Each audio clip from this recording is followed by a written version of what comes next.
ರೇಣುಕಾ ಸ್ವಾಮಿ ಮನೆಯಿಂದ ಹೊರಬೇಕಾದ್ರೆ ಮೈ ಮೇಲೆ ಅಥವಾ ಆತನ ಪರ್ಸಲ್ಲಿ ಏನೇನು ವಸ್ತುಗಳಿದ್ವು? ಅವನು ಮನೆಯಿಂದ ಹೊರಡುವಾಗ ಅವನ ಕೊರಳಲ್ಲಿ ಒಂದು ಬಂಗಾರದ ಚೈನು, ಕೈಯಲ್ಲಿ ಒಂದು ಬಂಗಾರದ ಸೀಲ್ ಉಂಗುರ, ಮತ್ತು ಅವರು ಹುಟ್ಟಿದಾಗ ಹುಟ್ಟಿ 7 ದಿವಸದಲ್ಲಿ ನಾವು ಲಿಂಗಧಾರಣೆ ಅಂತ ಮಾಡ್ತೀವಿ. ಆ ಲಿಂಗು ಹಾಕಿರ್ತೀವಿ, ಅಂದರೆ ಚೌಕ ಅಂತೀವಿ. ಅದು ಗುಂಡುಗಡಿಗೆ ಇರುತ್ತೆ, ಅದ್ರೊಳಗೆ ನಾವು ಲಿಂಗು ಇಟ್ಟಿರ್ತೀವಿ. ಅದು ಅವನ ದೇಹದ ಮೇಲೆ ಯಾವಾಗಲೂ ಕೊನೆಯ ತನಕ ಸಾಯೋ ತನಕನೂ ಇರುತ್ತದು.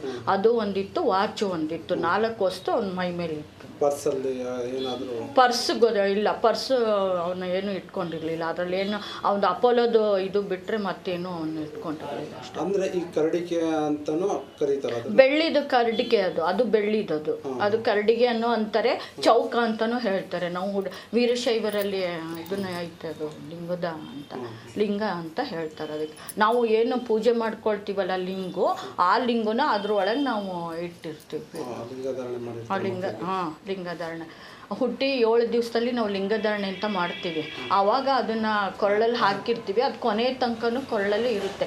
ನಾವು ಸ್ನಾನ ಮಾಡಿ ಬೆಳಗ್ಗೆ ಪೂಜೆ ಮಾಡುವಾಗ ಅದನ್ನು ನಾವು ಪೂಜೆ ಮಾಡಿಕೊಂಡೇ ನಾವು ಹೊರಗಡೆಗೆ ಬರೋದು. ಇನ್ನೊಂದು ಏನಂದರೆ, ಈಗ ಇಷ್ಟು ದಿನ ಪೊಲೀಸ್ ಕಸ್ಟಡಿಯಲ್ಲಿದ್ದ ಪವಿತ್ರ ಗೌಡ ಈಗ ಜೈಲಿಗೆ ಹೋಗಿದ್ದಾರೆ. ಈಗ ದರ್ಶನ್ ಕೂಡ ಯಾವ ಥರಕ್ಕೆ ನೀವು ತನಿಖೆ ಮತ್ತು ಯಾವ ಥರಕ್ಕೂ ಕಾನೂನು ಕ್ರಮ ತಗೊಳ್ಬೇಕಂತ ಹೇಳ್ತಾರೆ? ಅವರು ಅದು ಕಾನೂನಿಗೆ ಬಿಟ್ಟಿರೋ ವಿಚಾರ. ಅವರು ಈಗ ಚೆನ್ನಾಗಿ ತನಿಖೆ ಮಾಡ್ತಾ ಇದ್ದಾರೆ.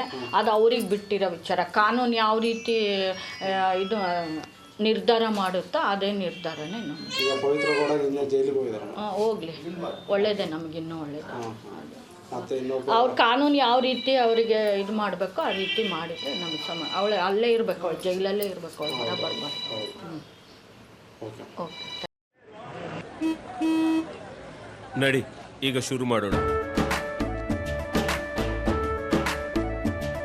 ಕೇಸರಿಯಿಂದ ಮನೋಲ್ಲಾಸ ಮನಸ್ಸು ಮತ್ತೇರಿ ಕುಣಿದಾಡಿದೆ ನೋಡು, ಮನಸ್ಸು ಮತ್ತೇರಿ ಕುಣಿದಾಡಿದೆ ನೋಡು. ಕ್ಷಣ ಕ್ಷಣವೂ ಆಚರಿಸಿ ಕೇಸರಿ ಹಬ್ಬ. ವಿಮಲ್, ಬಾಯಲ್ಲಿ ಹೇಳಿ ಕೇಸರಿ.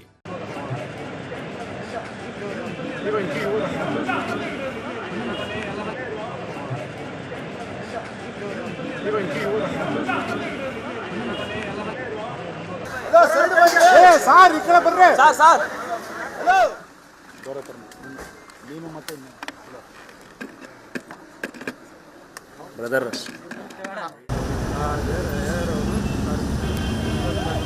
ಕಾರ್ತಿಕ್ ಅಲ್ಲ,